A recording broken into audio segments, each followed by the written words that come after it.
Hello everyone, welcome to NEET in 140 days challenge. நம்ம இருக்குது daily challenge day number 29. So day number 29 challenge என்னன்னு பார்த்தீங்கன்னா gravitation lecture number 2, variation of ஜியோட variation போலில் எப்படி இருக்குது, ஈக்குவேட்டரில் எப்படி இருக்குது, ஆங்குலர் மொமெண்டம் ஆங்குலர் மோஷன்னால எவ்வளோ இருக்கும் சரியா. So G dash is equal to G minus அந்த வேல்யூ வரும் பார்த்தீங்களா, omega square R cos theta cos phi அப்படின்னு சொல்லிட்டு கிராவிடேஷன் பொட்டன்ஷியல் எனர்ஜி, அப்புறம் பொட்டன்ஷியல் வெலாசிட்டி, அப்புறம் எஸ்கேப் வெலாசிட்டி.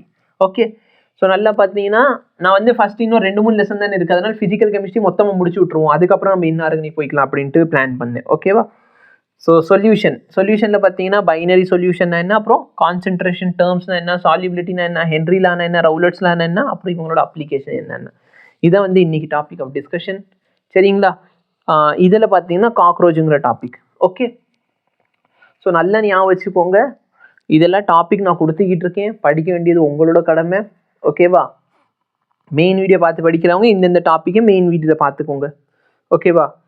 இல்லை அப்படின்னா கிராஷ் கோர்ஸில் பார்த்துக்கோங்க, உங்கள் இஷ்டம்.